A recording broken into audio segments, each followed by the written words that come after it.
Somos única e, ao mesmo tempo, somos muitas. Estamos na capital, no interior, estamos onde você estiver, até no exterior. Transformamos sonhos em profissão, tecnologia em inovação, saúde e segurança em bem-estar, conhecimento em futuro, talento em liderança. Transformamos até a sociedade. Representamos e incentivamos indústrias, empresas e startups em tudo que elas precisarem, do setor A, B ou C e de qualquer tamanho. E para elas entregamos soluções únicas, integradas e personalizadas, porque somos muitas e ao mesmo tempo uma só. Viva a transformação!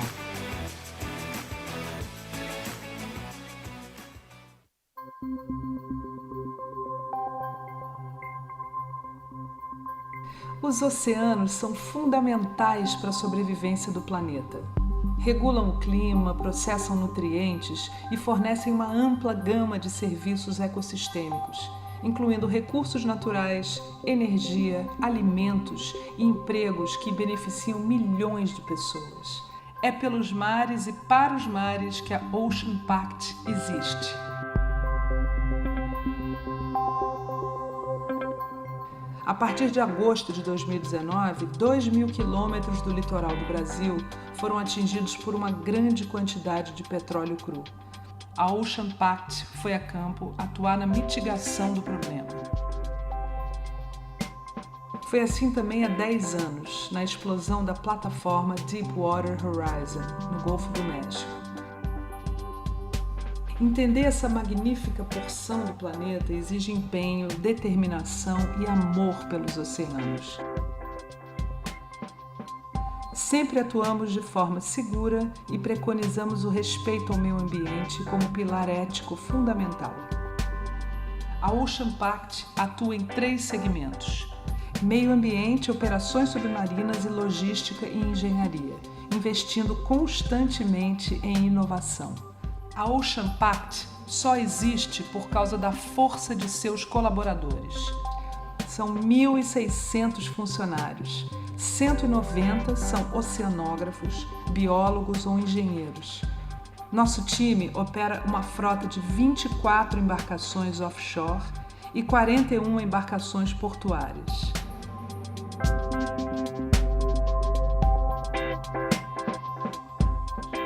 Ocean Pact, referência em conhecimento e serviços no mar.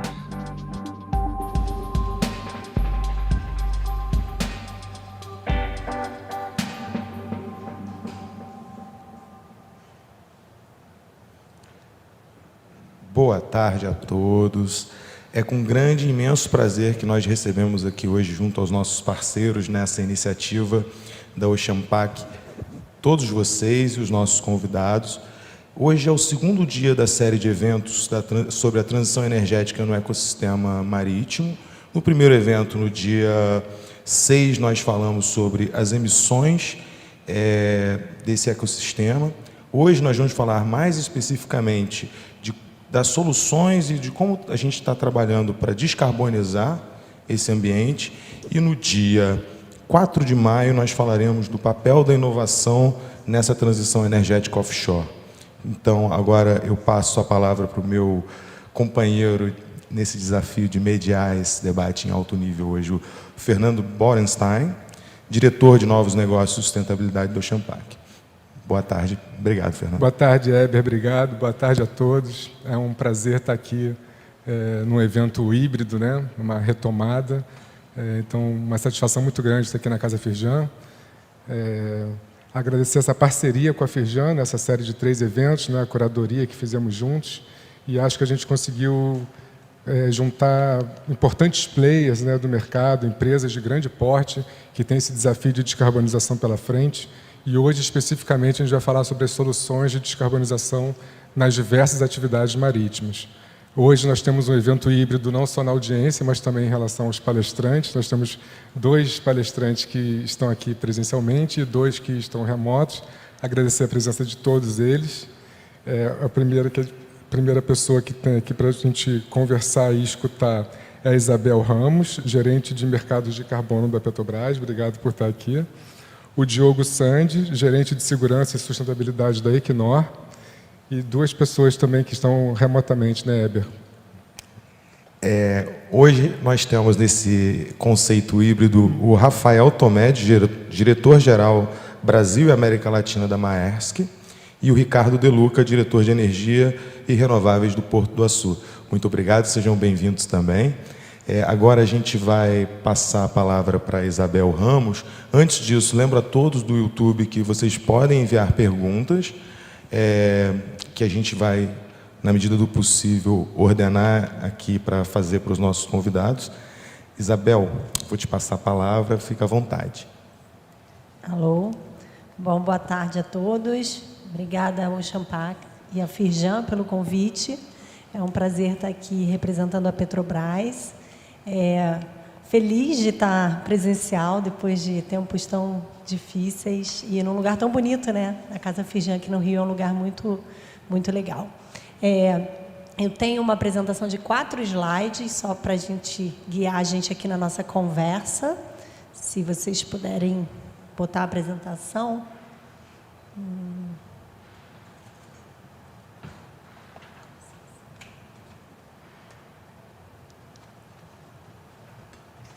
Já está no ar a apresentação? Eles estão sem apresentação? Bom, tudo bem. Enquanto o pessoal técnico trabalha, o título da apresentação é A Trajetória de Descarbonização da Petrobras. Bom, a gente pode falar desse assunto durante 1 hora, 1 dia, uma vida, mas eu vou tentar falar em 10 minutos para vocês o que a gente está pensando, o que a gente tem como meta pública, né, as nossas visões sobre a descarbonização. Então, hoje, a Petrobras, embora, né, seja uma empresa do setor de óleo e gás, a gente apoia o Acordo de Paris, reconhece a mudança climática como um desafio global a ser enfrentado. E, para isso, nós temos metas e métricas das nossas emissões. Então, hoje, a gente está focando nas emissões de escopo 1 e 2, ou seja, emissões das nossas próprias operações, aquilo que a gente emite ao produzir o nosso petróleo, a nossa gasolina, o nosso diesel, aquilo que sai da chaminé das nossas plataformas, das nossas refinarias. O escopo 3, né, que seriam os produtos, a gente olha para ele, mas a gente ainda não tem metas específicas. Então, a gente tem algumas metas dos 6 compromissos de sustentabilidade da Petrobras, dos 10, 6 são climáticos. E para mim, o principal dele é que a gente tem a meta de reduzir em 25% as emissões absolutas da Petrobras até 2025, em relação a 2009. E a gente tem a meta de reduzir em 32% a intensidade de emissões do nosso segmento de upstream e 30% as emissões do segmento de refino. E, além disso, a gente tem uma ambição, que a gente divulgou no final do ano passado, de se tornar uma empresa net zero para escopo 1 e 2, num prazo compatível com o Acordo de Paris. Ou seja, a intenção é que, por volta de 2050, a Petrobras emita, ou pelo menos compense, né, qualquer emissão residual que ela tenha e seja net zero. É um enorme desafio, né? Para vocês terem ideia da magnitude, só de escopo 1 e 2, a Petrobras emite por ano cerca de 60 milhões de toneladas de CO2. Então, somos uma indústria muito intensiva em energia e que, portanto, tem muita emissão. E como é que a gente vai fazer essa jornada? Eu acho que o primeiro passo importante que a gente deu foi internalizar o carbono. Trazer o carbono para as nossas decisões, né? Olhar para um projeto e pensar, bom, esse projeto tem VPL, tem economicidade, mas qual é a pegada de carbono desse projeto? Como que ele se compara com a indústria? Como que ele se compara com nossos outros projetos? Então, isso foi colocado, né, dentro da nossa governança e, inclusive, algumas metas de emissão de gases de efeito estufa hoje fazem parte da remuneração variável de todos os funcionários Petrobras, desde o CEO até o funcionário na ponta. E aí isso é desdobrado. Então, um funcionário que está numa refinaria específica ou numa plataforma, a remuneração dele vai estar atrelada ali ao desempenho em carbono daquele ativo específico. Então, a gente, por exemplo, desenvolveu um painel que os operadores das plataformas, eles conseguem ficar vendo o desempenho daquela plataforma, em termos de produção, em termos de pressão do reservatório e em termos de carbono, para ele conseguir ver, peraí, a minha plataforma não está operando da forma mais eficiente, ela está emitindo mais do que seria o benchmark aqui ideal. Então, a gente quer treinar também o pessoal da ponta para eles terem esse pensamento, não só em relação à produção, mas também em relação ao carbono. Então, assim, incorporar o carbono na decisão é subjetivo, mas é fundamental, né? Porque uma empresa do tamanho da Petrobras não acontece ali no centro da cidade, ela acontece muito na ponta. Então, isso foi um passo que a gente deu ao longo dos últimos anos e que hoje é completamente consolidado na companhia e que a gente se orgulha. E agora, muito recentemente, no final do ano passado, a gente lançou o programa Petrobras Carbono Neutro. Então, é um programa que visa a sistematizar e organizar as ações de descarbonização da Petrobras. Ele é um programa que tem 5 pilares. O primeiro pilar é descarbonização das operações. Como a gente pode fazer o que a gente já faz de uma maneira mais eficiente, né? Então, não é mudar completamente o que a gente faz, mas pensar que se a gente trocar uma certa válvula, a gente pode ter uma economia de emissões, fechar o flare das plataformas, por exemplo. A segunda pilar... pronto, apareceu. Tudo bem. O segundo pilar desse programa, está aqui, é disrupção. É fazer o que a gente faz de forma diferente. Será que cada plataforma precisa ter a sua geração de energia? Ou a gente pode criar um hub de geração de energia que alimente todas as plataformas? E assim a gente consegue ser mais eficiente. Ou a gente pode, não sei, gerar um parque eólico offshore para alimentar essas plataformas? Então, assim, não é fazer o que a gente faz de forma melhor, é fazer o que a gente faz de forma diferente. Muito P&D, muita inovação, startups, é o universo, né, do futuro, da cabeça aberta. O terceiro pilar, que é muito importante, né, assim, até estando aqui na Firjan, que é a cadeia de suprimentos. Grande parte das emissões dos nossos fornecedores entram na contabilização das nossas emissões, né, no que a gente chama de escopo 2 ou, eventualmente, escopo 3. Então, é importante também que os nossos parceiros atuem de forma mais eficiente e descarbonizada possível. Então, a gente tem um pilar do programa que é para buscar engajar os fornecedores na sua própria descarbonização. O quarto pilar é menor emissão dos produtos. Então, assim, até agora eu falei de escopo 1 e 2. Como uma plataforma pode emitir menos, como uma refinaria pode emitir menos.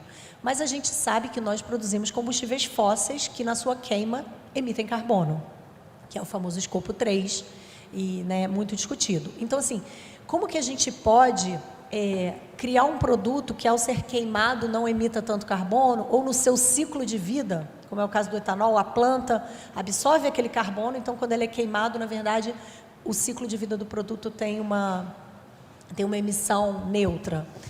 Então, a gente está estudando bio-QAV, né, que seria combustíveis de aviação a partir de fontes renováveis, diesel renovável, que não é o biodiesel, ele é trabalhado na refinaria de petróleo, mas com input de óleo vegetal, enfim. São novos produtos que podem ser usados, né, nos modais atuais, mas com fonte renovável.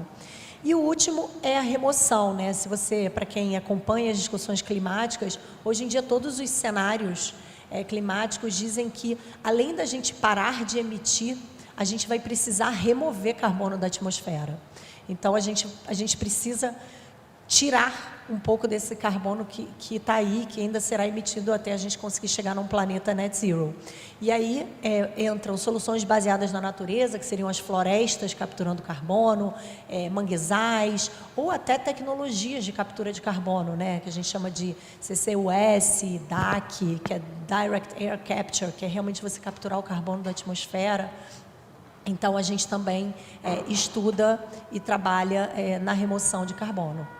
E aí a gente tem, né, um investimento previsto de 2,8 bilhões de dólares entre soluções de descarbonização nas nossas operações, P&D, novos projetos disruptivos, e a gente pretende chegar num futuro em muita parceria com muita gente, num futuro net zero, que é um desafio para todos nós. E aí o meu último slide, que eu já falei bastante, é a pergunta que todos nos fazem também. Mas e além dos fósseis, né? A gente falou de descarbonização das operações, mas e aí? A Petrobras vai fazer eólica, vai fazer solar, vai fazer hidrogênio? E a resposta que eu tenho para dar para vocês é que nós ainda não temos essa resposta. A gente está procurando dentro da nossa empresa também a gente chama de um segundo motor, né? Hoje, o óleo e gás é o motor da Petrobras. Se a gente desligar esse motor, a gente tem um problema para o Brasil, para a empresa, para todo mundo. Então, a gente gostaria de achar o segundo motor, ligar esse segundo motor, enfim, para que a transição possa ser segura e suave para todo mundo, para o Brasil, para a empresa. Então, hoje somos uma empresa muito mais estruturada para lidar com isso, temos uma governança específica para olhar para esses projetos de transição energética, de novas energias, e esperamos que no final do ano, quando a gente lançar o nosso plano estratégico 23-27, a gente faz um plano para os próximos 5 anos, a gente consiga dar um pouco mais de cor de qual é o caminho que a gente enxerga, né? Mas, nesse momento, todas as cartas estão na mesa. Então, é isso, gente. Acho que temos muitos companheiros para trazer outras perspectivas e obrigada.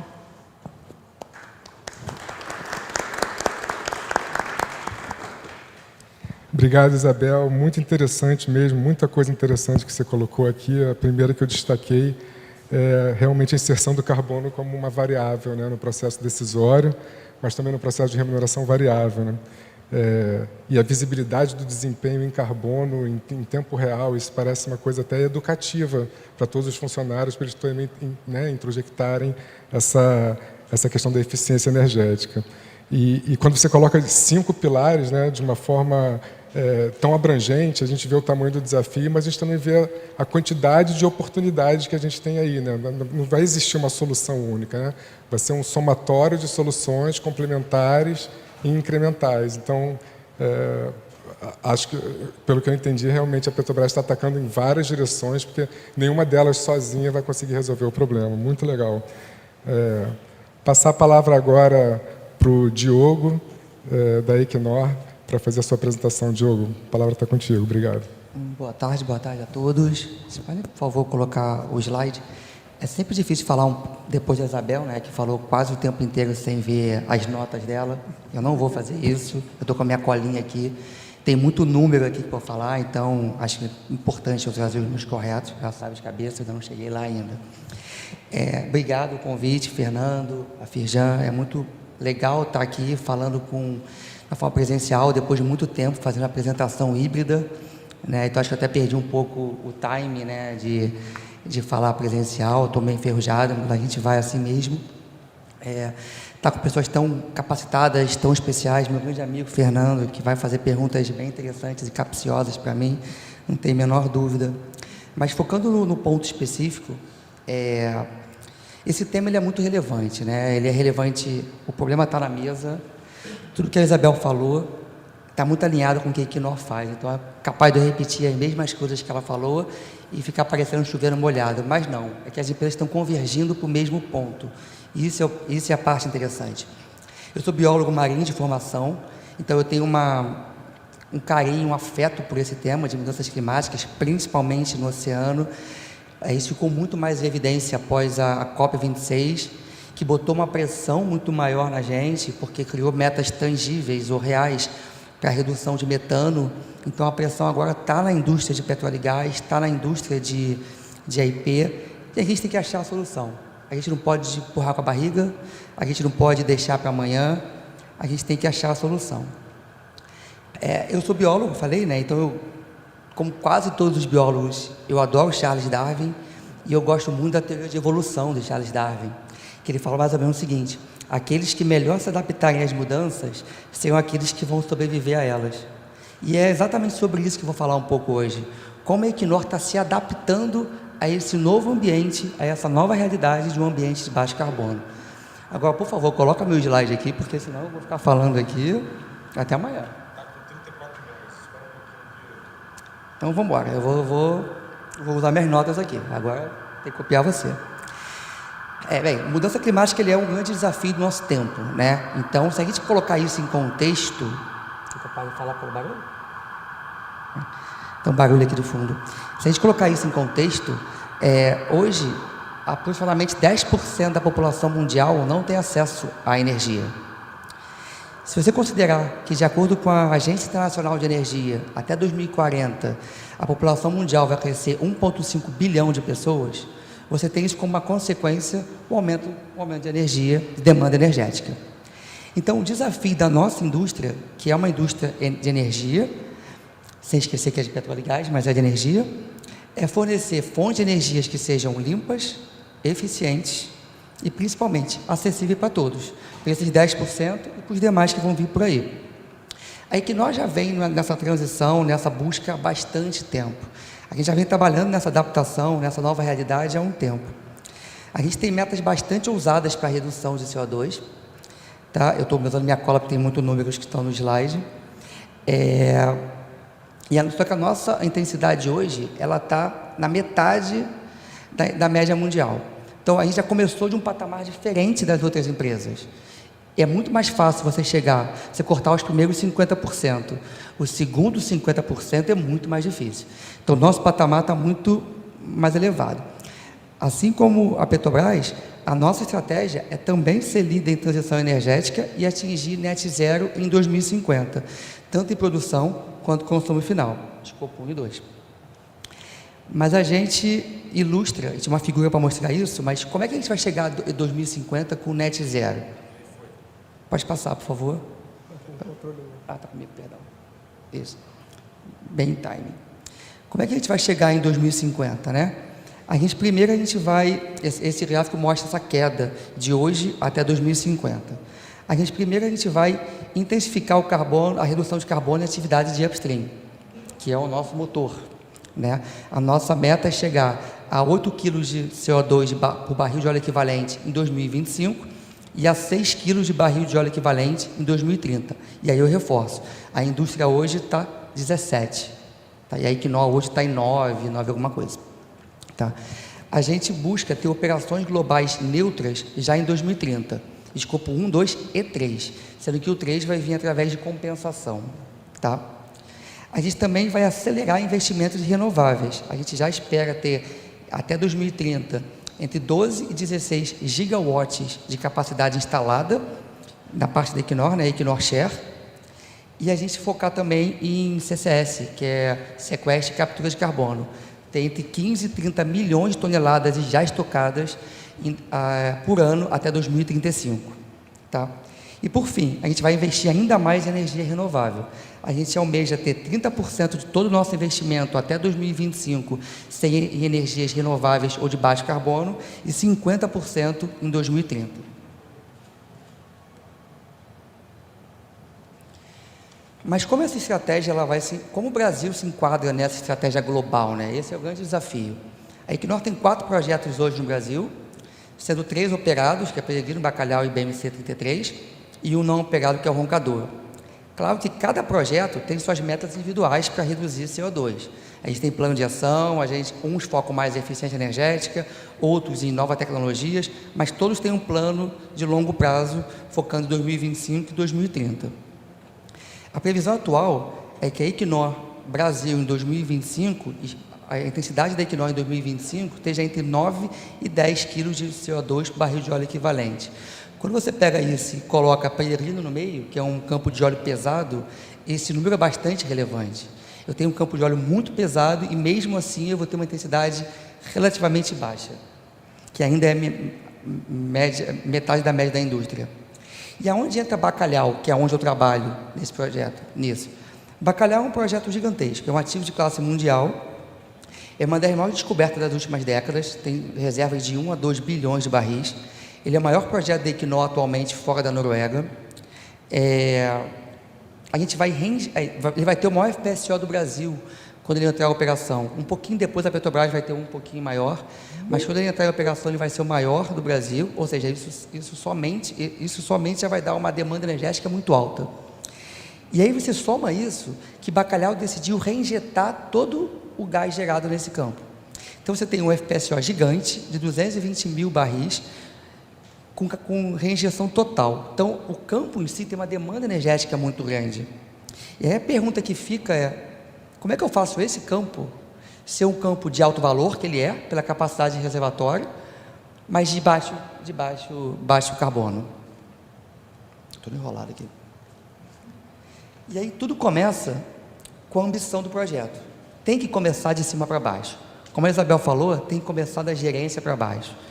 Por mais que eu queira fazer muito, se a gerência não comprar a ideia, se o CEO da companhia não comprar a ideia, se o diretor do projeto não comprar a ideia, nada anda.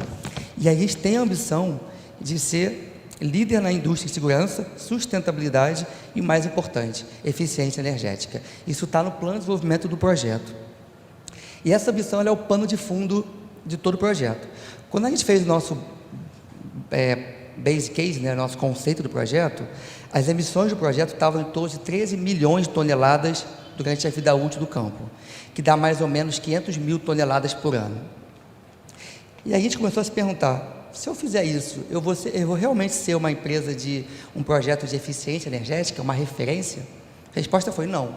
A gente vai realmente ser mais do mesmo. E a gente não queria isso. E a gente começou a trabalhar junto com os nossos fornecedores. De novo, a cadeia de suprimento ela é chave nisso tudo. E a gente usou isso na parte da concorrência, influenciando a discussão. Todo o nosso concorrência, nosso processo de bid, considerou que tinha que ter um equilíbrio entre o preço e emissões atmosféricas das empresas que participaram da concorrência da FPSO. E a gente conseguiu implementar várias medidas. A principal delas eu vou falar no slide seguinte, que é o ciclo combinado, mas com essas medidas a gente conseguiu reduzir 3 milhões de toneladas de CO2 no tempo de vida útil do campo. A gente saiu quase 13 milhões para 10 milhões. Isso representa uma redução de 25% de toda a energia, de toda a emissão que o campo tinha. E aí, um outro ponto importante é o seguinte, você está dizendo aqui que você vai terminar com 8,8 quilos de CO2 barril de óleo equivalente. Você saiu de quase 13 para 8,8, mas ainda assim é um número alto se você comparar a meta que a empresa tinha de 8, né, em 2025. Mas aí que entra o pulo do gato. Se você for olhar no ano específico de 2025, Bacalhau vai ser um contribuidor positivo. A gente vai estar com 6,7 quilos de CO2, barril de óleo equivalente, em 2025. Então, a gente saiu de um contribuidor negativo para a meta global da empresa para um positivo. E isso fez a grande diferença na hora de conseguir aprovar esse projeto, que não tinha um NPV positivo, mas mesmo assim, com o mindset da empresa e com a meta que a empresa tem global, a gente conseguiu seguir isso adiante. Mas como é que a gente chegou a essa redução de 25%? Implementando o famoso ciclo combinado, né? Isso é comum em indústria onshore, isso não é novidade onshore, mas ela é novidade offshore. Tentando explicar de forma bem sucinta, tá? Isso foi feito em parceria com o fornecedor, a Modec, tá junto com esse projeto, eles ofereceram essa estratégia durante o processo de concorrência. Durante o processo de geração de energia, só 35% da energia gerada por turbina a gás, ela é convertida em energia elétrica. 67% dela, que é a forma de calor, né, exaustão, ela se perde. Muitas vezes ela se perde. E aí, parece simples, mas não é. Por que eu não posso reaproveitar esse vapor que é gerado e gerar energia através dele? E é isso que é o ciclo combinado. Colocar turbinas a vapor junto com turbinas a gás. Então, a gente vai ter em Bacalhau 4 turbinas a gás com 2 turbinas a vapor. Essas 2 turbinas a vapor vai reaproveitar o calor gerado pelas turbinas a gás e gerar mais energia com a mesma quantidade de gás utilizado. Só de redução, está falando aí de 25% de redução de emissão, só com esse reaproveitamento do calor gerado. Simples, né? Mas isso nunca tinha sido feito no Brasil e nem no FPSO. Isso só foi feito até hoje em plataforma de petróleo, numa unidade no Golfo do México, uma plataforma semi-submersível chamada Optomax. E é um desafio você pegar um FPSO gigantesco e colocar mais um peso dentro desse FPSO. Então a gente teve coragem, a gente foi aberto a novas ideias, a gente aceitou o desafio, a gente não sabe como isso vai ser colocado em prática, então a gente está sujeito a erros também e a melhoras, mas a gente já pode dizer que o ciclo combinado ele é uma história de sucesso. Porque a gente conseguiu chegar até aqui. como o primeiro FPSO da história a ter o 5 combinado e o primeiro FPSO do Brasil a ter essa tecnologia. Claro, vamos ter que colocar isso em prática, vamos ter que executar, para eu poder encher o peito aqui, voltar aqui e falar, pô, deu certo. Mas acho que só ter chegado aqui já conta muito de como a Equinor pensa sobre emissões atmosféricas. Esse FPSO ele vai ser o FPSO com maior emissão self-power, né, que é autoalimentado, com maior eficiência energética do mundo. Ele vai reduzir 3 milhões de CO2 no tempo de vida, que vai dar 110 mil toneladas por ano. A nossa emissão vai estar abaixo da média global, tá? A gente colocou incentivos no contrato de concorrência para garantir que os bidders, que os fornecedores comprassem essa ideia com a gente, mas nada disso seria possível sem os nossos parceiros. Então, a Exxon, a Petrobras e a PPSA entenderam a mensagem, entraram nesse barco com a gente, entenderam que low carbon é o futuro, independente do NPV, como a gente conversou um pouquinho antes, né, Isabel? Que isso é o futuro, e a gente conseguiu seguir o processo adiante. E a gente entende que isso agora tende a ser o padrão. Os próximos projetos que vierem daqui para frente, seja da Equinor, seja de outras empresas, vão ter esse padrão. E isso vai ter que ser seguido. Quem vier depois vai aprender, vai melhorar, e a gente vai, como indústria, evoluindo cada vez mais. Mas isso é só o começo. Esse é só o primeiro passo. A gente tem outras diversas iniciativas em andamento em Bacalhau também. A gente já mapeou mais 9, mais ou menos, que durante a operação pode reduzir mais ou menos 5% das energias, mas a gente tem que maturar, sempre visando a meta de net zero até 2050. Eu termino agradecendo a todos, depois fico aberto a perguntas, Fernando. Obrigado.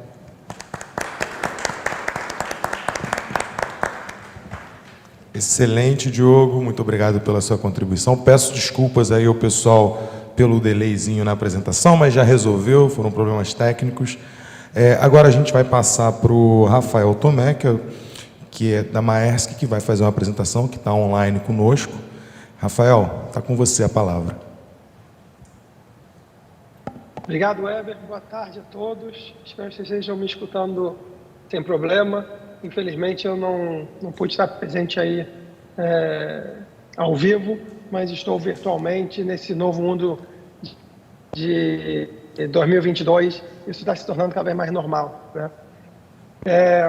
Queria agradecer os palestrantes que vieram antes, a Isabel e o Diogo, por ter dado uma aula de planejamento, de sustentabilidade. Eu acho interessantíssimo, muito em linha com o que o Grupo Maersk também vem planejando. Empresas de grandes portes têm essa obrigação, têm esse dever perante a sociedade, perante a população onde eles trabalham, e o Grupo da Maersk não é diferente, né? A Maersk conduz os seus negócios de maneira sustentável, ética e da forma mais socialmente responsável possível, né? Sempre guiados pelos conceitos de Environment, Social e Governance, que é o famoso ESG, que a gente tanto fala hoje em dia. E sempre olhando também de maneira ampla para os nossos impactos, tanto social como do meio ambiente. Eu vou dividir, então, a apresentação com vocês. Deixa eu ver se eu esqueci que eu que estou dividindo, não vocês. Já deve estar aparecendo aí.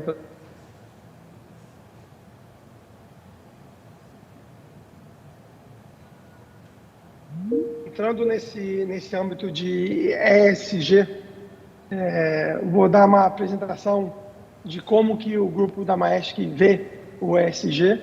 Então, dividido nas 3 fases, mas dentro dessas 3 fases nós temos subdivisões, né? Hoje nós estamos focando no meio ambiente, então as 3 subdivisões que nós falamos dentro do meio ambiente é a descarbonização, o Ocean Health, né, que é a saúde dos oceanos, e energia renovável. São os 3 focos da Maersk nesse âmbito. Obviamente, com o social e a governança sempre sempre um foco importante também, mas hoje a gente vai focar nesses 3 aí. E botei aí também alguns números relevantes do que a gente conseguiu atingir durante o ano de 2021 aqui na Maersk Supply.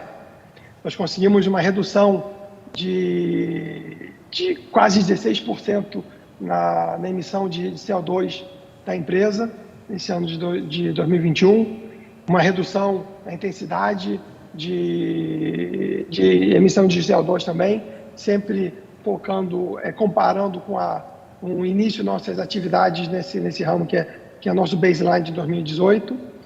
E também coletamos 37 toneladas de plásticos que se encontram nos oceanos. Então são 3 números assim que eu acho bem interessante a gente ter em mente. Mas igual a Isabel e o Diogo, nós temos um pouquinho de histórico, né? Nós temos ambições e nós temos uma trajetória e um caminho para chegar nessas ambições. Então, parecido com a Equinor, parecido com a Petrobras, o grupo da Maersk tem objetivo de redução de 50% nas emissões de CO2 até o ano 2030 e uma ambição de net zero de emissões até 2040. Ambos objetivos um pouquinho mais agressivos do que os objetivos no Tratado do Acordo de Paris. E como eu falei antes, então nós temos que traçar um objetivo, nós temos que traçar um caminho para chegar lá, e esse nosso caminho começou em 2018 com o início dos objetivos de ESG e traçando esses objetivos que a gente tem aí. Não vou demorar muito, eu vou passar aqui para o próximo slide já para falar desse caminho. Nós temos 7 objetivos principais para traçar nosso caminho para esse objetivo de net zero até 2040. Nós temos, que são esses 7 que você vê aí mencionados aí na esquerda, que é Energy Awareness, né, que é o entendimento do consumo de energia nas nossas operações offshore. Nós temos o Behavior e Operational Optimization, são otimizações no comportamento da tripulação e da equipe de projeto, que por conta própria tem um impacto direto na emissão e na redução que a gente quer ter. Shore to Power é um dos grandes investimentos que a empresa está fazendo também no âmbito de energia renovável, de redução de emissões, que é quando as embarcações não estiverem operando, quando elas estiverem em stand-by, elas poderem utilizar energia que vem do onshore para as embarcações do offshore. Quer dizer, a gente pode começar a escolher energias renováveis e uma emissão reduzida nessas embarcações. Frequency Drive, a gente agora começa a entrar no lado mais técnico das embarcações, que é o Frequency Drive, que é a frequência dos drives que a gente usa e a utilização de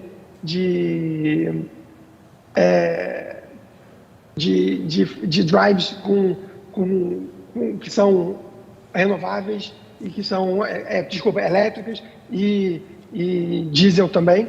Então, fazer essa combinação. A gente vai falar bastante também de biofuels, né, de combustíveis renováveis, que é algo importante para a Maersk Supply, mas para a Maersk como um grupo, como um todo. Um bom exemplo disso aí vem do movimento que o grupo fez na parte de containers da empresa, que teve uma investida pesada na frota de carbono neutro, né? Então, a empresa fez a contratação de 8 navios de container, desses mega navios de container, e eles foram encomendados para fabricação na Coreia, e essas embarcações serão todas movidas a metanol e biometanol, que fazem parte dessa conversa que vem tendo muito ampla aí sobre novos tipos de fuel, e essa ambição, obviamente, entra nessa conversa de combustíveis sustentáveis, como o hidrogênio verde, o hidrogênio azul e o e-metanol também que a empresa está usando. Nós temos também iniciativas dos cascos das nossas embarcações, melhorando a performance das embarcações e, com isso, diminuindo a emissão também, e otimização, ou instalação e otimização de baterias para esses drives elétricos nas embarcações também, criando uma solução híbrida diesel-elétrica nas embarcações e podendo, então, usar mais opções de carbono neutro e reduzir as emissões das nossas embarcações. E à direita a gente vê o nosso mapa também para o segundo objetivo que a gente tem, que é a redução de 50% da emissão até 2030, e que vai bastante em linha também com o que eu apresentei ali, com comportamento, com tecnologias, com biofuels, tecnologias novas, e depois também uma renovação da frota, como esse exemplo que eu dei dos navios de container na empresa. Nós trabalhamos também muito forte num projeto de saúde dos nossos oceanos, chamado Ocean Cleanup, que a Maersk Supply é parceira nesse projeto muito interessante, que passa o ano no Oceano Pacífico, onde tem o Great Pacific Garbage Patch, que é o famoso lixo flutuante do tamanho do estado de Texas, para vocês terem uma ideia do tamanho que é esse lixo flutuante. Então, nós temos embarcações, igual essa que vocês veem aí na foto. Nós temos 3 embarcações atuando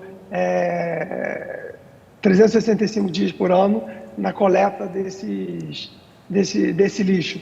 E só no ano de 2021 foram coletados 37 toneladas. É um programa muito interessante que a Maersk participa, e nós temos também alguns produtos que vêm saindo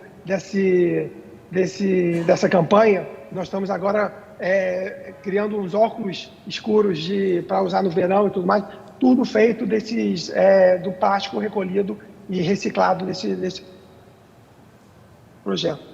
Então, essa aqui é outra vertente do nosso trabalho nos oceanos, que é a redução da poluição. E, obviamente, como também foi mencionado tanto pela Isabel quanto pelo Diogo, nós sabemos que esse trabalho também, a gente está na limpeza, isso é no final, mas o trabalho também começa na cadeia de fornecimento.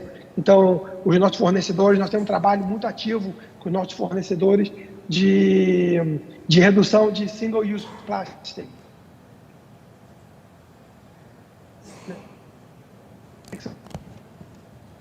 Os plásticos. Então, esses plásticos se tornarem no futuro. E, por último, como estava falando, que a gente tem também essa vertente de fazer uma transição para tecnologia mais verde. Então, a empresa está entrando em 3 segmentos, investindo pesado nesses 3 segmentos nessa transição energética, que é na instalação de wind, né, que é a instalação de parques eólicos flutuantes, na instalação de wind bottom fixed, que é o que mais tem no Mar do Norte, onde a empresa trabalha muito forte nisso aí. A gente tem esse projeto de vertical installing, que é a instalação de uma metodologia nova para aumentar a eficiência e a capacidade de instalação dos parques eólicos fixos no fundo do mar. E nós agora tivemos um commitment junto com a Equinor na construção de duas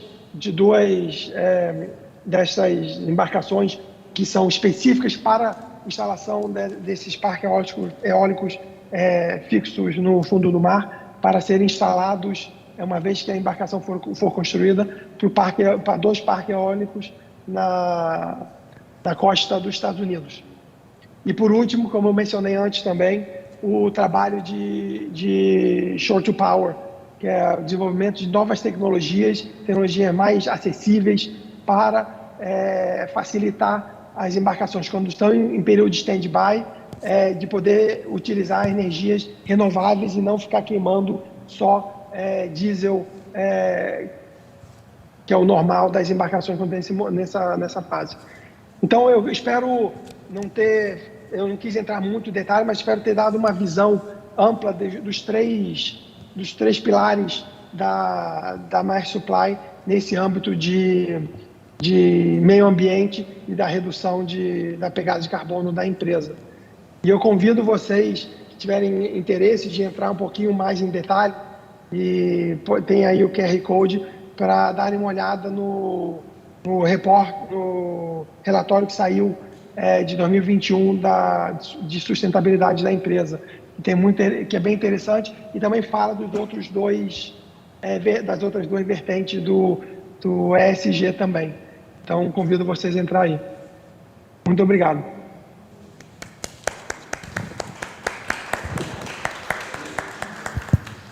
Muito obrigado, Rafael, primeiro por estar com a gente diretamente da Dinamarca. Eu sei que o fuso horário não ajuda, então já deve ser tarde da noite aí.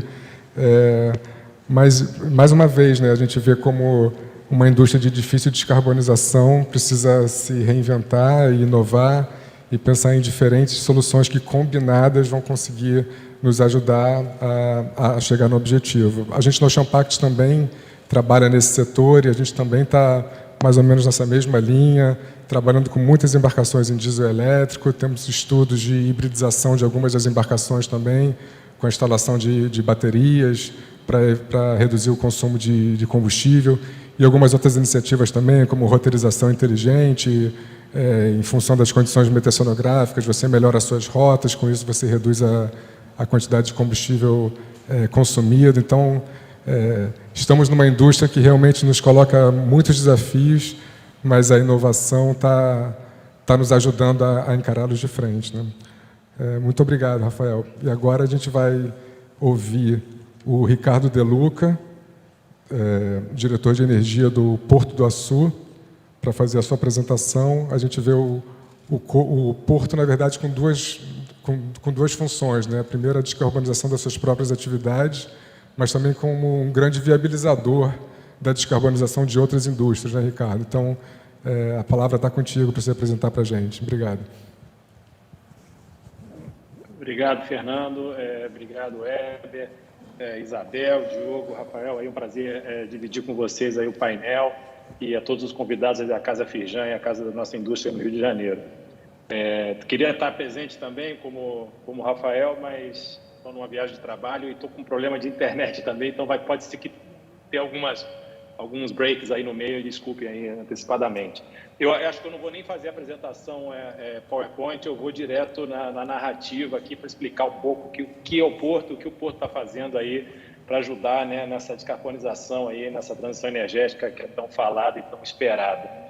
Para quem não conhece, o Porto do Açu está localizado ali no norte do Rio de Janeiro, né, no município de São João da Barra, entre Macaé e Campos, e ocupa uma área de 130 quilômetros quadrados, então, entre elas, 90 quilômetros quadrados para área para industrialização, né, esses 90 quilômetros quadrados aí é maior que a cidade de Vitória, só para vocês terem uma noção. Tem muita área para industrializar aí, para trazer as indústrias aí, para fomentar o Rio de Janeiro, e 40 quilômetros é reservado para uma reserva de restinga, né, a maior reserva de restinga privada do Brasil, que a gente cuida, e já é um grande vetor aí na descarbonização, que a gente está olhando aí muito mais em termos de profissionalizar e trazer um benefício maior aí para o nosso ambiente, que é justamente tentar fazer um mercado de crédito de carbono dessa reserva para fazer os offsets aí das emissões dos barcos que acessam o porto. Então, a gente está trabalhando nessa certificação, acho que até o final do ano a gente já tem isso aí, então as embarcações que acessarem o porto terão aí o benefício de se creditar aí junto com esses créditos da reserva. Um outro fator importante que o Porto fez, né, ainda antes de entrar na parte aí mais verde da energia, foi fazer a gente se credenciou aí no EIS, que é o Environmental Ship Index, né, que é um índice internacional de desempenho ambiental de embarcações. Então, hoje, qualquer embarcação, todas as embarcações que acessam ao porto estão credenciadas, né, certificadas por SI e têm aí as suas emissões controladas. As embarcações que estiverem dentro dos níveis aceitáveis aí para entrar no porto tem um benefício e um desconto aí do port call, né, do acesso ao porto, do custo de acessar ao porto. Então, é uma ação que a gente tomou justamente para fomentar e acelerar a redução de emissões aí das embarcações.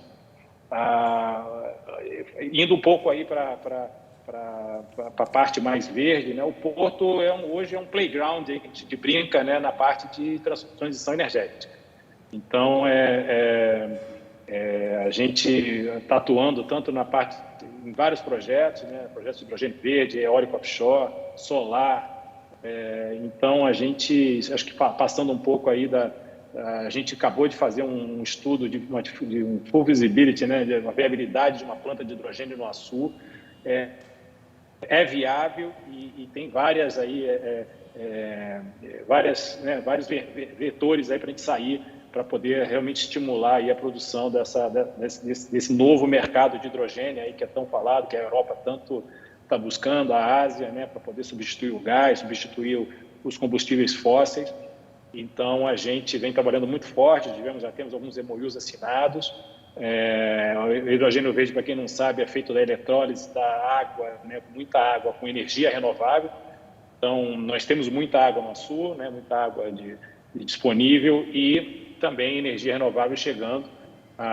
Então, a nossa intenção aí é fazer plantas de hidrogênio, né, tanto para exportação de hidrogênio e de amônia verde, quanto também para internar dentro do estado do Rio de Janeiro esse novo combustível, né?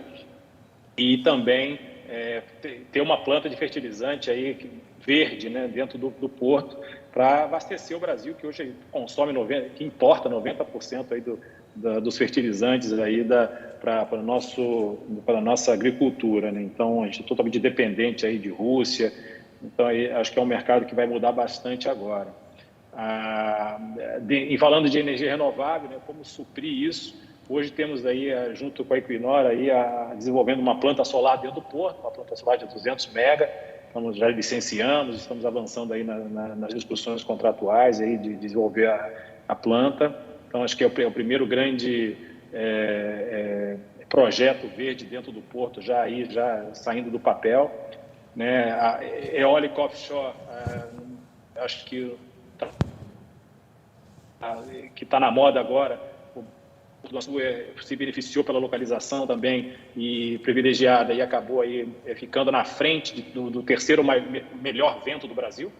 Então, hoje tem três locais no Brasil que estão aí recebendo registros aí no IBAMA para se formar aí os projetos de eólica offshore, um no Nordeste, outro no Rio Grande do Sul e em frente ao Açu, ali a 20 quilômetros do Açu.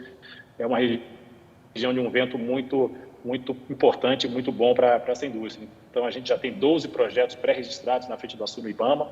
Viemos conversando com todos, a gente entende que o Açu será o grande centralizador aí e receptor dessa indústria, né? Tanto na parte de receber a energia que virá do mar, e entrando pelo Açu, conectando nas linhas de transmissões que já tem no Açu, né? Tanto da termoelétrica e de outros projetos que já tem no Açu, mas também como as bases para atender essa construção desses parques gigantescos. Então, assim, a gente tem, dentro do hidrogênio verde, o nosso maior foco também é fazer o posto de abastecimento aí do novo combustível, né, do hidrogênio e da amônia verde, que é tão falado, que hoje tem muitas pesquisas aí para transformar os motores aí dos navios em combustão de hidrogênio ou de amônia. E além do e-betanol também, que a Maersk do Tomé já tá entrando forte. mas o nosso foco está ainda hoje em achar uma solução aí para descarbonizar os navios usando amônia ou hidrogênio. A gente já tem um posto de abastecimento no porto, né, de marítimo, né, então, que abastece diesel marítimo. Então, a ideia é justamente adicionar essa capacidade de produzir aí e de abastecer barcos e embarcações para rotas internacionais e para as rotas aí dentro da Bacia de Campos, aí, que a gente atende aí praticamente toda a logística aí da Bacia de Campos hoje. A maior parte dela sai do Açu para localização. Então, esses são os projetos que a gente está trabalhando muito forte dentro do porto para poder ajudar aí nessa transição energética e diminuir as emissões no mar aí através dessa nova indústria que está vindo. Eu acho que é isso, assim, de mais importante para te falar. Muito obrigado, Ricardo. A contribuição de vocês foi extremamente importante para essa discussão. Enquanto a gente aguarda aqui as perguntas, eu tenho uma pergunta que me ficou provocada. A Isabel, no final da fala dela, colocou que o core business é produção de óleo. E, no mesmo momento, a gente via um slide onde você mostrava os investimentos em sustentabilidade, em inovação e novas energias. Ou seja, fica claro para a gente que essa estratégia de utilizar a produção de óleo como financiadora e viabilizadora dessa transição energética e do desenvolvimento tecnológico para que a gente reduza a pegada de carbono é a estratégia mais plausível quando a gente ouve, né? Na sequência, eu não quis nem comentar logo depois da apresentação do Diogo, para não estragar esse momento, porque eu queria fazer essa pergunta dupla. O Diogo colocou o óleo, mais uma vez, como financiador de novas tecnologias para dar ganho de eficiência. Eficiência essa que a gente fala muito de geração renovável e tudo mais, mas eu acho que uma grande parte da descarbonização ela vai vir da eficiência e não de novas fontes. Então, somando esses dois pontos, eu gostaria que cada um de vocês comentasse a capacidade que hoje as empresas de petróleo demonstram em investir e essa disposição, e como vocês estão enxergando essa perspectiva. Acho que é isso.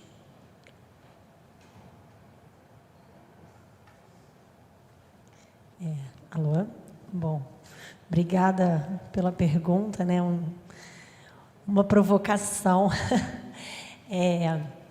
Sem dúvida, essa discussão da questão do papel do petróleo na transição energética, ela é uma pergunta complexa, profunda, mas eu acho que é muito importante, assim, a gente na Petrobras, por exemplo, a gente considera muito o contexto onde a gente atua. Então, uma mensagem que a gente leva para os fóruns onde a gente participa é a gente olhar para o contexto brasileiro, porque hoje a Petrobras tem, né, quase 100% da sua operação no Brasil, ela é a fornecedora de grande parte do combustível, né? A gente está vendo aí com toda essa crise no leste europeu, a questão da segurança energética.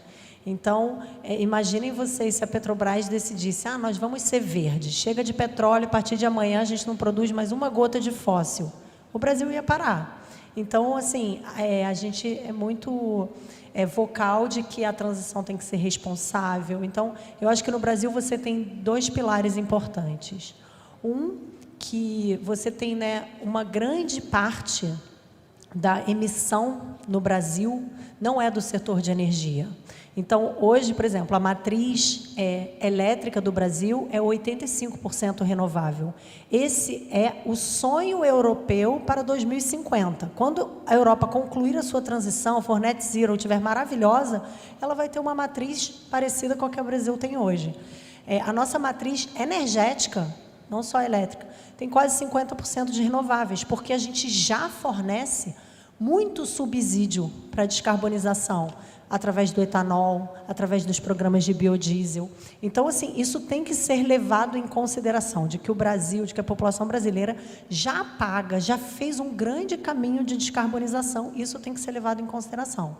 E, né, que a gente tem uma questão da mudança do uso da terra, do desmatamento. Então, se você olhar o perfil de emissões do mundo, o mundo emite 75% do carbono no setor de energia.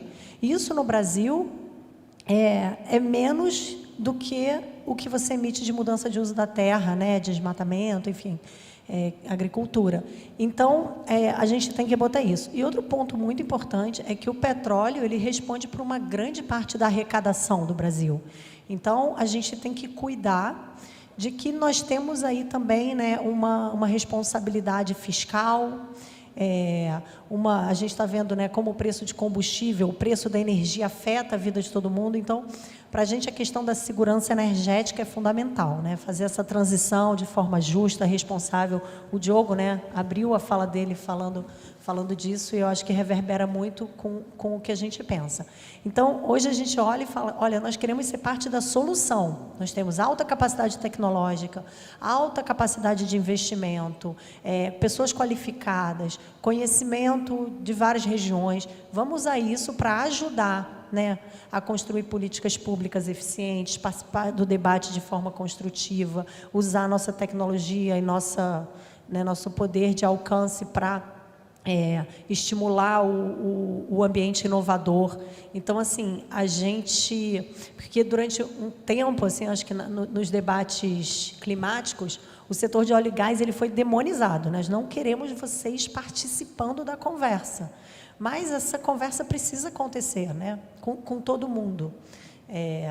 Então, enfim, fiquei muito feliz com a apresentação dos colegas, né, do Diogo, do Rafael, do Ricardo, porque a gente usa navios. Então, o que a Maersk está desenvolvendo de otimização de cascos, de otimização de rotas, isso tudo se aplica, né, à nossa frota de transatlânticos que ficam cruzando, né, as margens brasileiras, levando petróleo e gás e cruzando os oceanos. Então, assim, eu queria parabenizar também o Diogo, aí, primeiro ciclo combinado no FPSO, maravilhoso, acho que abre portas, né, para toda a indústria.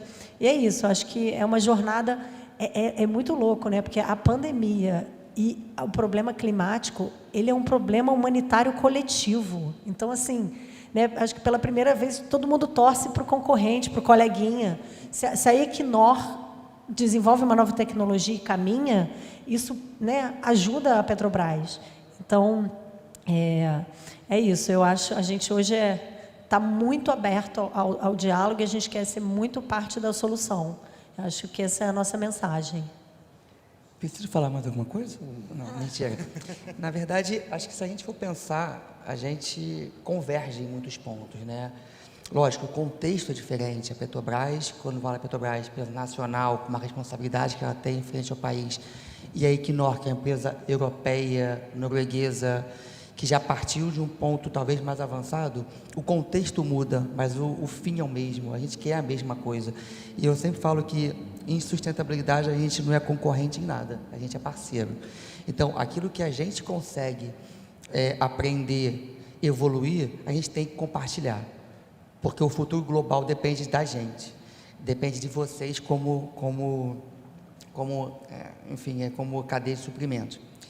Se eu fosse responder objetivamente a tua pergunta, eu poderia falar basicamente o seguinte: a Equinor tem na sua no teu plano estratégico investir 30% em energias renováveis no seu capex global em 2025 e 50% em 2030. Isso talvez responderia a tua pergunta de apetite. Mas acho que eu vou só fazer um pouco de preâmbulo. Se a gente pensar que é até ingenuidade a gente achar que a transição energética vai existir sem um motor, que é o petróleo e gás. Eu vou roubar essa expressão, tá, a partir de agora. E o dinheiro para a transição energética, ele vai vir do petróleo e gás. A discussão é em que projetos a gente vai investir. A Equinor tem nos seus pilares, são 3 pilares que a gente tem, que é quase um mantra dentro da empresa, que é sempre seguro, alto valor e baixo carbono. Isso reverbera na companhia como um todo, em todos os projetos que a gente tem. Em locais que a gente não tem taxação de carbono, como é o Brasil, a gente considera o valor de taxação de carbono no processo decisório do projeto. Então, desde da concepção de projeto, o carbono está lá, o low carbon está lá. Então, se a gente pensar nesses 3 pilares, a gente vai pensar em seguinte: eu vou investir em projetos que vão me dar uma alta rentabilidade, que é o alto valor, com o menor carbono possível. Por quê? Eu posso ter uma alta renda com o menor carbono possível para pegar esse valor e reinvestir em energia renovável, numa transição energética. E aí, fazendo um pouco do Brasil, o Brasil tem 2 projetos no portfólio da empresa, que é o Bacalhau e o BMC 33, ambos são de alto valor e ambos são de baixo carbono. Então, o Brasil o portfólio da Equinor no Brasil, ele é super importante para a meta global da companhia em 2050. Sem eles, a gente não vai conseguir chegar lá. Respondendo a sua pergunta? Gostou, Fernando? Bom, muito bom, Diogo. Obrigado. E eu queria pegar um gancho também do que a Isabel falou em relação à parceria com fornecedores também, né? E fazer uma pergunta para o Rafael. Rafael, a gente trabalha numa cadeia de fornecimento para uma indústria que tem metas super ambiciosas de descarbonização, né? Queria saber se você já sente na sua empresa alguma questão de pressão ou de cobrança ou até escrutínio dos clientes na contratação dos serviços. Quer dizer, já é realidade a inclusão desse tipo de parâmetro como critério de seleção de contratados? Ótima pergunta. A resposta é sim, óbvio, mas eu não diria que é pressão deles, porque, como a Isabel falou, isso é um objetivo que tem que ser da humanidade, de todos nós, de todos os players do mercado e todos os players da indústria. Então, acaba que é um requerimento que está cada vez mais sendo falado, sendo exigido e fazendo parte de licitações, de contratos, de objetivos, mas eu acho que, dependendo de como você trata esse tópico, não é exatamente uma pressão, é mais um objetivo em comum, mais um incentivo nesse investimento que nós estamos fazendo no objetivo de baixo carbono, de net zero, na emissão de carbono. Então, já é algo que os clientes pedem, sim, algo que a cadeia de fornecedores tem que saber que tem sua relevância e que eu acho que ajuda também nas decisões dentro dos fornecedores de focar o investimento e de dar ênfase nesse trabalho que vem sendo feito aí. Então, eu diria que é um dos pontos na parceria da cadeia inteira no encontro dessa solução de baixo carbono da indústria. Excelente, obrigado, Rafa. Estou que nem o Faustão aqui, cheio de papel. Só um minutinho. Chegaram umas perguntas, eu abri o YouTube aqui, dei uma olhada, tem uma pergunta que eu vou juntar para o Deluca. A pergunta do YouTube, Deluca, já anota aí que você vai responder 2. Se vocês pensam numa estratégia para que a energia elétrica onshore ajude na redução de carbono das atividades offshore. Foi aqui do Jonatas Peixoto. Deixa eu ver se eu memorizei certinho. Energia elétrica onshore do Açu poderia diminuir a emissão de carbono, mais especificamente. E aqui na minha cola, nós percebemos hoje, em alguns complexos portuários ao redor do mundo, diferentes iniciativas de criação de corredores verdes, ou seja, rotas de transporte de hidrogênio verde ou mesmo amônia verde. Diversos portos na Europa, por exemplo, estão começando a se estruturar para serem capazes de receber grandes quantidades de energético de baixo carbono, e esses volumes enormes vão ter que vir de algum lugar.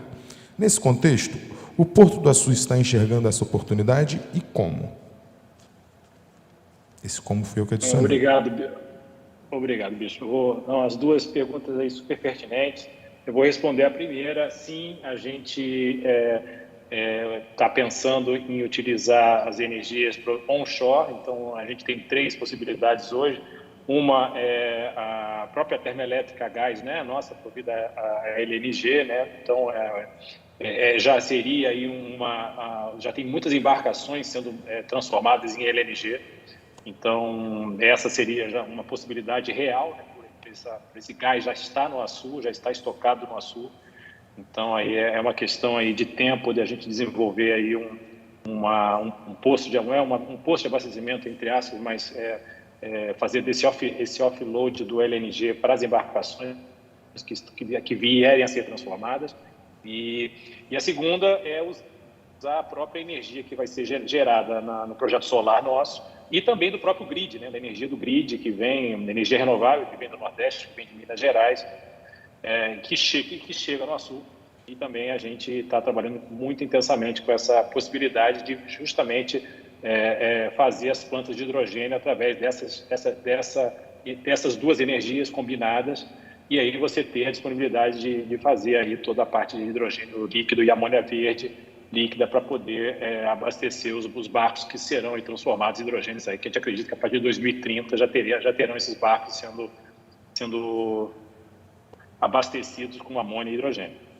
Tá? A segunda pergunta, hoje esses corredores verdes vêm sendo discutidos, né? O Brasil hoje está... por que esse foco grande de hidrogênio no Brasil? O Brasil hoje é uma das energias renováveis mais baratas do mundo, né? Então, Brasil e Chile estão aí no top ranking aí da produção de energia renovável em termos de mais acessível. Então, o hidrogênio é feito basicamente, né, como eu falei, o custo da energia renovável com a eletrólise da água. Então, esse custo de energia é muito significativo, né, no valor final do produto final, que aí o hidrogênio verde ou a amônia verde. Então, por isso que todas as empresas internacionais estão focando no Brasil e estão assinando vários MOUs, aí que tiver aí no Porto de Pecém, Porto do Rio Grande e no Açu, com o objetivo de justamente se estabelecer plantas de hidrogênio para poder fazer a exportação do hidrogênio para a Europa. Hoje a Europa, a gente sabe o caso do gás com a guerra da Ucrânia, a dependência desse gás russo. Então, eles estão buscando aí, além, né, claro, de atingir as metas de descarbonização que a Europa tem aí até 2050. Então, eles estão correndo atrás realmente agora dessas alternativas de combustíveis, fósseis, né? Então, o hidrogênio hoje é o grande queridinho aí do mercado. Então, ainda muito em fase de desenvolvimento, mas, né, evoluindo muito rápido para esses projetos se tornarem grandes e realmente saindo do Brasil, dos principais portos aí para a Europa. A gente, no estudo que a gente fez aí com essa consultoria, veio aí algumas sugestões muito interessantes, né, que estão sendo criadas aí principalmente entre Estados Unidos e Ásia, e Austrália e Ásia, os corredores verdes. Então, são aí, uma junção aí de stakeholders, né? Então, principalmente os grandes produtores de minério de ferro, exportadores de petróleo, que é o caso do Açu, né? O Açu hoje exporta minério de ferro para a Ásia, nos grandes navios exportado do Brasil sai pelo Açu, né, nos VLCCs. Então, a gente tem uma grande chance de entrar, de fazer um link da descarbonização dessas rotas, né, de minério de ferro e de óleo para os portos da Europa e para os portos da Ásia. A Ásia ainda está um pouco atrasada na descarbonização. A gente sabe que a China ainda está relutante, mas a Europa totalmente focada. A gente tem o nosso parceiro estratégico e sócio da Porto do Açu, é o Porto de Antuérpia. Então, a gente estava discutindo, semana passada, eles estavam aqui no Brasil discutindo aí a possibilidade de integrar realmente a saída desse hidrogênio do Açu e chegando no Porto de Antuérpia, na Bélgica, onde seria lá tratado e distribuído nos grandes pipelines que eles têm aí para toda a Europa. Então, esses são os projetos que a gente vem olhando aí e com grande chance que aí nos próximos 5 anos isso já esteja realmente fluindo aí em grande volume. Maravilha, De Luca, obrigado. Eu tinha 2 perguntas para o Diogo, mas uma você já respondeu na fala, que era como o Brasil contribui no portfólio da empresa como um todo. Mas a outra pergunta que eu tinha é porque você apresentou o ciclo combinado como a grande inovação, né, de Bacalhau, e certamente, se for contar em termos de emissões, vai ser o grande motivo, né, o grande facilitador dessa redução, mas eu imagino que devam existir outras iniciativas de redução de emissões. até porque não existe uma solução única que vai resolver o nosso problema, vão ser algumas soluções que, combinadas, vão ajudar a atingir o objetivo. Então, se você pudesse falar um pouco mais sobre outras iniciativas. Claro. Eu sempre me empolgo para falar de ciclo combinado, né? Então, eu acabo me alongando e esqueço do resto, desses 5% que eu falei, né? Mas, se a gente pensar aí que no global, a gente tem algumas opções de iniciativas que visam redução de CO2 offshore, upstream especificamente. A gente tem um caso, por exemplo, de um projeto na Noruega, que é o projeto Tampen, que tem offshore wind gerando energia para 2 campos de petróleo na Noruega. E com isso você consegue reduzir a geração de energia de 2 campos, que usariam um gás natural, passa a usar energia renovável. Ou seja, essa combinação híbrida de 2 fontes de energia, isso é muito importante. Outra opção é o uso de uma tecnologia chamada FS Marine, né, que acho que o Rafael falou mais ou menos disso, que é o uso de metanol, tá? Metanol em motores, e com isso você reduz a quantidade de diesel e, consequentemente, a emissão atmosférica. A Bacalhau vai usar isso na plataforma de perfuração, que a gente vai usar da Cedrius, foi uma condição que a gente colocou no contrato deles. Então, a plataforma vai para o estaleiro fazer uma modificação para atender essa especificação nossa, e só esse ajuste vai reduzir 80 mil toneladas de CO2 durante a campanha exploratória. E diversas outras que o Rafael também mencionou, uso de embarcação de apoio com bateria, uso de instalação de apoio, de suporte logístico, que gera energia solar, armazena energia solar, e quando um barco de apoio atracar nessa instalação, ela gera energia, com isso o barco não tem que usar diesel e você reduz a emissão atmosférica. Ou seja, tem muita opção na mesa, ferramentas de eficiência energética mais modernas, mais precisas, e com isso você consegue gerir melhor a produção offshore e com isso aumentar a sua eficiência energética. Ou seja, tem muita coisa na mesa sendo avaliada, como a Isabel falou, está tudo na mesa. A gente depende da indústria e dos fornecedores virem com ideias, a gente vai avaliando e implementando. Muito obrigado, excelente. Pessoal, a gente tem disponibilidade de perguntas para a plateia. Quem tiver alguma pergunta, ela está com o microfone. Alguém tem alguma pergunta?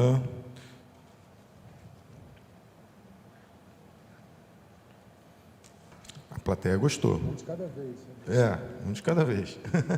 Bom, já que não tem pergunta, eu vou complementar uma coisa que o Diogo falou, que o que é muito interessante é que muitas vezes o carbono, ele destrava valor. Então a gente tem uma visão de que, bom, para evitar a emissão de carbono eu vou ter que gastar mais dinheiro. Mas a gente, mapeando todas as oportunidades que a gente tem de reduzir emissões, a gente vê que várias dessas oportunidades têm um VPL positivo, né? Elas geram valor financeiro. Porque, por exemplo, uma otimização de rota, de navio. Como ele vai fazer uma rota mais otimizada, ele vai gastar menos combustível, e aí o combustível é dinheiro, então ele emite menos, mas ele também economiza dinheiro. Então, assim, o que a gente está vendo é que quando a gente traz a discussão para o carbono e as pessoas começam a buscar soluções para emitir menos, elas encontram muita solução de valor. Né? Então, assim, a gente nesse momento está falando, não, bota os projetos VPL positivo.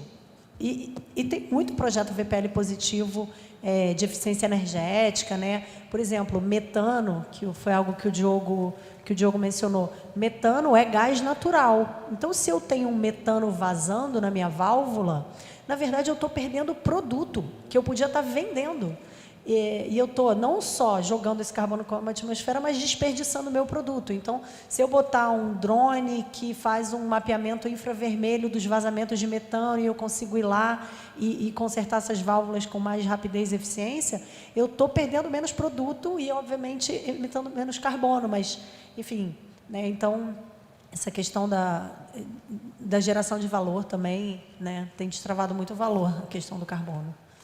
Eu acho que mesmo nas soluções que parecem com VPL negativo, se você coloca o preço do carbono, ele passa a ser positivo, né? Posso até trazer uma coisa que surgiu há pouco tempo, né? A gente usa a Subsea 7 para fazer a parte de surf, né?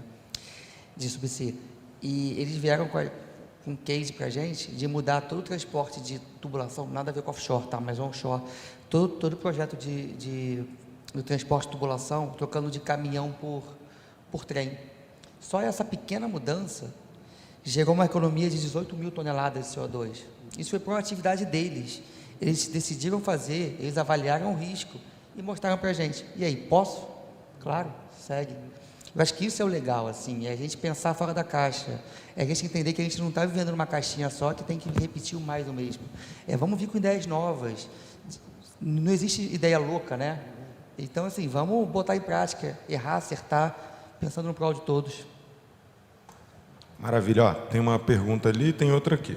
Vamos primeiro. Olá, tudo bem? Meu nome é Clarice, eu trabalho no Energy Industries Council e a gente é uma associação de fornecedores globais que atuam no setor de energia. Hoje fiquei encantada de saber de várias iniciativas e fiquei pensando assim, como é que a gente traz isso? Vocês já mencionaram um pouco do papel dos fornecedores, mas como é que a gente traz esses desafios que vocês têm, essa solução que você acabou de dar agora, para que isso fique mais transparente para os fornecedores, não somente quais são os desafios que vocês têm, mas aonde que estão as áreas que eles podem contribuir. E eu acho que tem duas partes. Uma é o fornecedor entender como ele mesmo pode melhorar as suas práticas e outra, como é que eles podem trazer soluções. Até fiquei pensando, será que existe um repositório de boas práticas nessa questão de redução de carbono, que as empresas saibam o que está acontecendo, ou até a iniciativa talvez que a Equinor trouxe aqui, eu não sei se a Petrobras também aplica. Então, acho que talvez tenha alguma coisa aí, não sei se já existe, vocês com certeza sabem melhor do que eu, então fica a pergunta aí.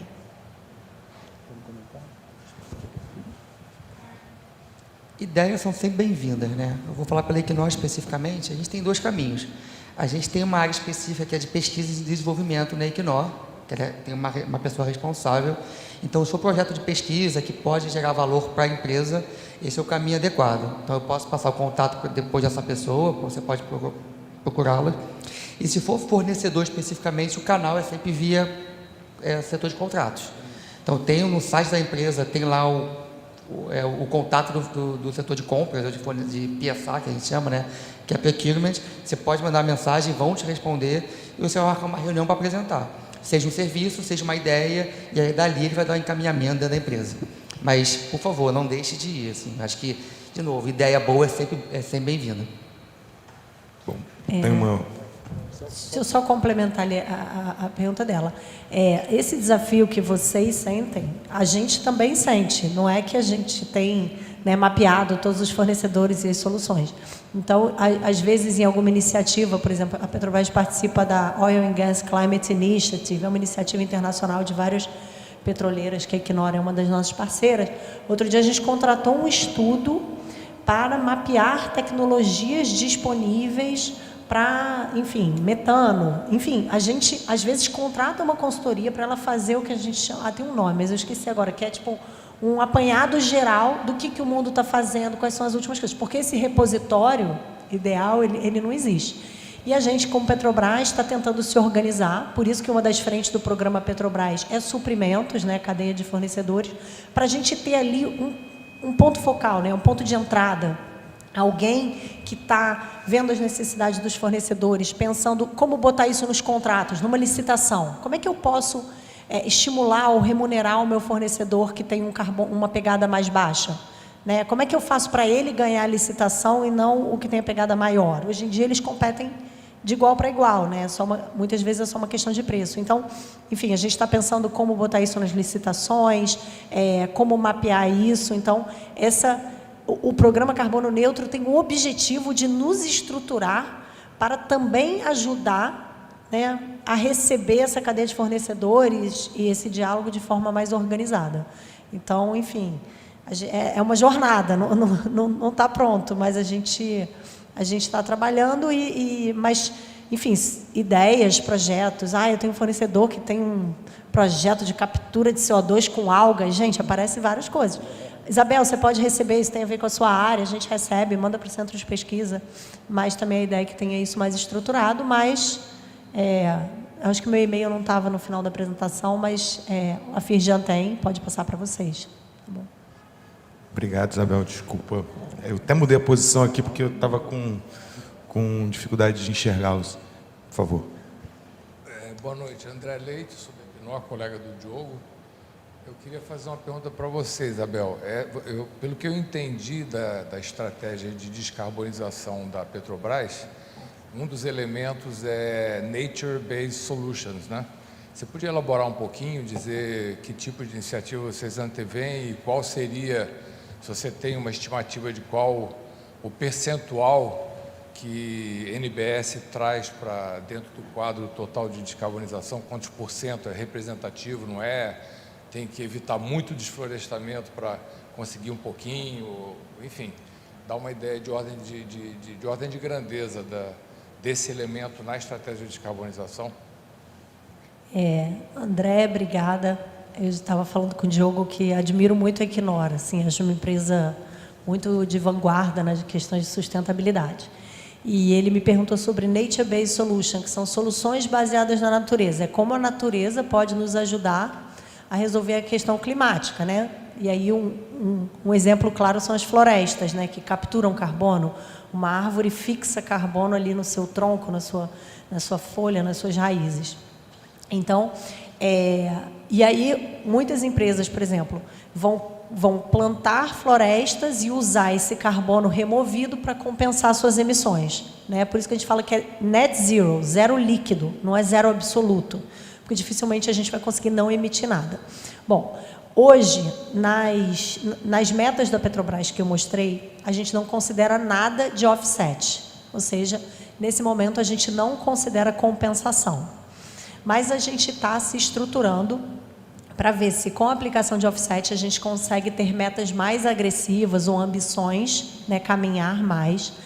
Mas o que a gente já tem, a gente tem projetos voluntários que a Petrobras faz há muitos anos no Programa Petrobras Socioambiental, de preservação de floresta, reflorestamento. A gente tem, mais ou menos 25 milhões de hectares impactados direto ou indiretamente por esses projetos voluntários da Petrobras. Então, o que a gente está fazendo? A gente está pegando o conhecimento desses projetos voluntários que a gente faz há muitos anos e começando a pensar em implementar projetos que visam a contabilização do carbono, né? Então, hoje eu replantei uma floresta, tinha sido só pelo bem da natureza. Agora, eu posso replantar uma floresta e dizer, bom, essa floresta capturou 100 mil toneladas de CO2 e eu vou usar isso para compensar as emissões daquele meu produto e tal. Então, o primeiro programa que a gente está fazendo é uma parceria com o BNDES, chamado Floresta Viva, que prevê o aporte de 50 milhões de reais da Petrobras, 50 milhões do BNDES, são 100 milhões de reais em 5 anos, para a gente fazer reflorestamento. A gente ainda está estudando nesse programa qual o tipo de bioma, se a gente vai fazer um bioma único, se a gente vai dividir o dinheiro em vários biomas. Mas a gente tem uma visão de que, provavelmente, a nossa carteira de offset, né, de Nature-Based Solution, vai ser um híbrido entre créditos do mercado disponíveis, porque eu acho importante também nós, como grandes possíveis compradores, darmos uma mensagem para o mercado de que, se você fizer o seu projeto at your own risk, né, tomando com capital de risco, depois você vai conseguir vender, vai ter comprador, né? A gente dá um sinal de demanda também para esse mercado voluntário. E o outro é a gente olhar e falar assim, bom, mas tem projetos muito específicos, eu quero reflorestar ali no entorno da minha operação, associado a um programa de geração de renda na comunidade impactada, com um plano de biodiversidade da minha operação. Enfim, aí eu não vou achar no mercado quem reflorestou essa área. Eu vou ter que fazer uma licitação específica, né? Então, aí eu vou estar juntando carbono com responsabilidade social com as comunidades do entorno, que ajuda na minha licença social para operar, possivelmente com o meu licenciamento, né? Eu posso estar associando com as condicionantes ambientais do licenciamento. Então, a gente também está em contato direto com o pessoal de responsabilidade social e segurança, meio ambiente e saúde, que é quem cuida de licenciamento, para que essas coisas conversem, né? Que os projetos de clima tenham uma relação com o projeto social de geração de renda para a comunidade impactada, digamos assim. E aí, acho que no futuro, a gente ainda não tem esse número e essa clareza, a gente vai ter aí um empilhado, né, de projetos próprios, projetos comprados no mercado.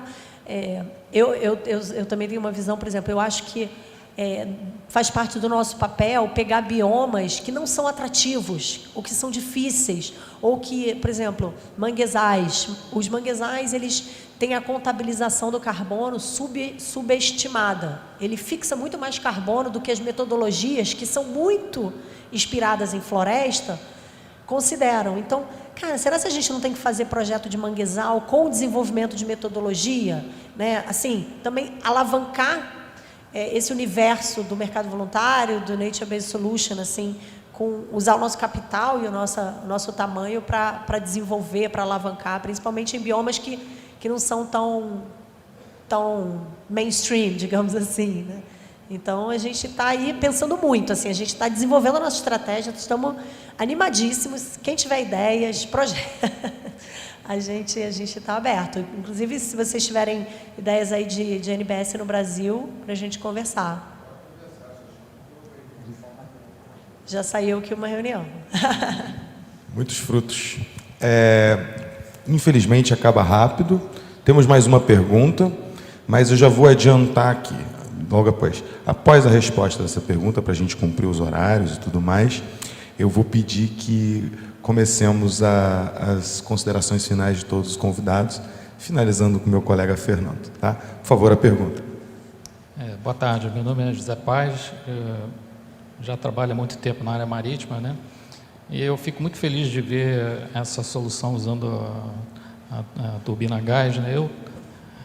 Meu primeiro contato com a turbina a gás foi lá nos idos de 1985, e o navio que eu estudei, ele era o CODOG, né? Combined Diesel and Gas, né? E depois eu tomei conhecimento de outra tecnologia que era Gas or Gas, ou seja, não só a propulsão, mas também a parte de geração de energia. Então, eu fico muito feliz de ver essas soluções hoje sendo apresentadas de modo sustentável. Eu me lembro que era um terror para a gente, porque o navio Gas or Gas, ele consumia muito combustível, né? Então, os tanques eram vários tanques de grande capacidade. Bom, a gente está vendo aqui, por exemplo, a Siemens, né? Ela vai construir essas turbinas a gás lá na Ásia, e vão ser montadas aqui em Santa Bárbara do Oeste, né? Eu queria perguntar assim, como que a Petrobras, a Equinor, não sei, como que vocês pretendem estimular a indústria nacional, né? No futuro a gente eu me lembro que a gente retirava a turbina, para fazer manutenção, retirava a turbina de bordo, que era pequena, né, comparado com o motor diesel, né, que a gente tinha que abrir uma cesariana, a gente tirava a turbina e fazia a manutenção aqui em Petrópolis, se eu não me engano, na Selma, né? Na Selma ou na ABB, aqui no interior de São Paulo. Então, é muito importante a gente ver isso estimulado de novo. É que nem o BR do Mar, né? O BR do Mar visa a gente retomar a navegação de cabotagem aqui no Brasil, né? Então, estimular a construção de navios aqui no Brasil, ter tripulações brasileiras, etc. Então, a minha pergunta é, como é que a Petrobras vê, como ela pode estimular a indústria nacional com essas novas tecnologias que estão sendo adotadas para a FPSO? Obrigada pela sua pergunta. Acho que esse é um tema super relevante da indústria nacional. Acho que a gente tem lições aprendidas, né, nesse caminho. Assim, a Petrobras teve um programa muito agressivo, né, de desenvolvimento da indústria local, mas o que a gente aprendeu é que, se a gente não desenvolver uma indústria que é competitiva no custo, ela não é sustentável, né? Assim, uma vez que a sua plataforma ficou pronta, aquele estaleiro maravilhoso vai fazer o quê? Porque ele não consegue pegar encomenda de mais ninguém que não está ali no seu programa de estimulação da indústria nacional. Então, o que a gente precisa criar as condições para que a indústria cresça ali, né, independente daquelas encomendas ou daquela demanda específica. Então, a gente tem alto conteúdo local, até porque, em geral, é mais barato, né? Pensa, fazer aqui do que fazer lá fora e transportar no oceano todo. Então, em muitos itens, a indústria nacional é competitiva, entrega. Você tem muitos fornecedores. Muita coisa, por exemplo, é desenvolvida pelo nosso centro de pesquisa. A Petrobras tem muita tecnologia proprietária, mas nunca é a Petrobras sozinha. É a Petrobras em parceria com o fornecedor, a gente faz ali o protótipo, o modelo, e muitas vezes o fornecedor já sai dali apto para construir aquilo no Brasil, né? A gente também tem estimulado muito, a gente agora tem uma diretoria de transformação digital na Petrobras. Isso foi separado das diretorias, que antigamente a transformação digital, a inovação ficava dentro das diretorias, mas ela acabava se perdendo. Então, a gente criou uma diretoria específica de transformação digital, que está com vários... licitações não, chamadas públicas para projetos de startup, de aceleração, para ajudar o ambiente, né, inovador e das ideias, porque o Brasil também precisa, né, disso, de ser mais inovador, criativo, ter as suas pequenas empresas apoiadas, aceleradas. Então, a Petrobras Petrobras Conexões Digitais, se vocês pesquisarem, tem várias iniciativas nesse sentido. Então, a Petrobras certamente é um dos maiores compradores da indústria local e sempre priorizará, se o custo for competitivo e a qualidade compatível, o que é produzido no Brasil. E inclusive na pegada de carbono, né? Porque quando transporta o equipamento lá da China para cá, é mais carbono aí nos navios da Maersk. Então, mas a gente não tem, nesse momento, nenhum programa específico de conteúdo local como a gente teve no passado, porque acho que a gente reconhece que não foi o melhor caminho para desenvolver a indústria nacional. Muito obrigado. Vamos começar aqui, a gente começou as falas e a participação pela Isabel e terminou com o Ricardo. Agora a gente vai inverter. Ricardo, por favor, comece as considerações finais, passa para o Rafael e a gente termina com o Fernando. Obrigado, Bispo. Bom, queria primeiro agradecer a todos, né, essa audiência de 2 horas aí, da gente estar explicando um pouco mais aí dos nossos projetos aí de transição energética, de eficiência. Eu fico feliz de dividir todo esse palco aqui com todos os clientes que operam pelo Açu.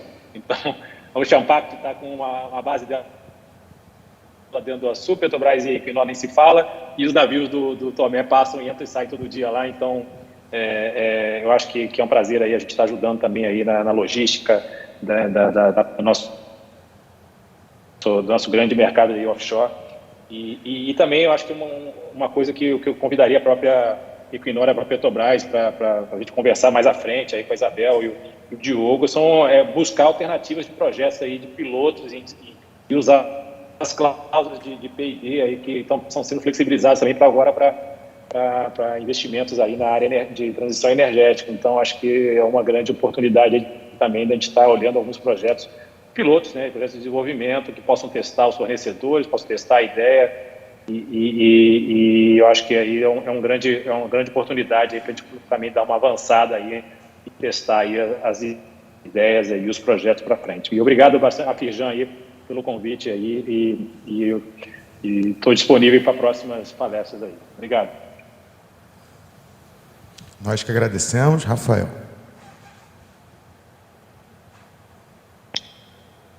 Gostaria também de começar agradecendo a Firjan, a Ocean Pact por esse evento, essa série de eventos que estão acontecendo. Muito interessante como a indústria, quando tem uma necessidade, se junta para encontrar soluções. E como o Diogo e a Isabel falaram aí no palco, competidores se tornam companheiros nessa jornada, né? E é onde a gente se encontra nesse momento. Estamos todos com um objetivo único, objetivo de redução de carbono, objetivo de melhorar a emissão nessa indústria de energia, que é uma indústria, como falado, de alta produção de carbono. Então, eu acho que juntos, você ouviu várias vezes aí, vocês ouviram várias vezes vários assuntos que tocam em todas as áreas da cadeia de fornecimento e muito projetos em comum e muito resultado que, quando investido de um lado, você consegue extrapolar esse resultado e esse investimento em várias fases da operação. Então, a Maersk segue aí com um comprometimento muito grande nos oceanos. A Maersk vive dos oceanos, né? Nos transportes, nas instalações offshore. Então, nosso comprometimento está aí, junto com com nossos, junto com a população como um todo, mas nossos clientes também, de trabalhar nisso aí. Então, última palavra é isso, o comprometimento total na luta para a redução de carbono nas nossas atividades do dia a dia da Maersk. Obrigado. Muito obrigado. Diogo.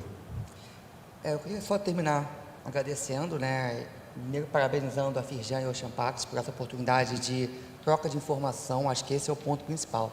A gente evolui quando a gente troca informação. Hoje eu aprendi muito, já saí com 2 reuniões engatilhadas aqui, uma com o Delu, outra com a Isabel. Isso é sempre bom, a gente está sempre pegando conhecimento novo, conhecendo pessoas novas. E eu reforço que transição energética não é uma corrida de 100 metros, ela é uma jornada, ela vai demorar, mas a gente só colhe o fruto lá na frente se a gente começar hoje. Eu comecei falando de Darwin, e eu vou terminar falando de Darwin, né? Darwin disse que não é o mais forte que sobrevive, é aquele que melhor se adapta às mudanças. E a gente tem a obrigação, como indústria, de se adaptar a essa mudança. Sem essa mudança, a gente dificilmente vai atender os objetivos do Acordo de Paris. Isso é muito mais do que uma vontade, uma obrigação nossa como indústria, a gente tem que seguir buscando ela. Obrigado. Muito obrigado. Bom, depois desse encerramento do Diogo, só agradecer a Firjan, ao Ocean Pact, meus parceiros de palco e de tela, Diogo, Rafael, Ricardo, nossos moderadores, e vocês que vieram até aqui. Obrigada, muito bom tá junto, sem máscara, estou me sentindo...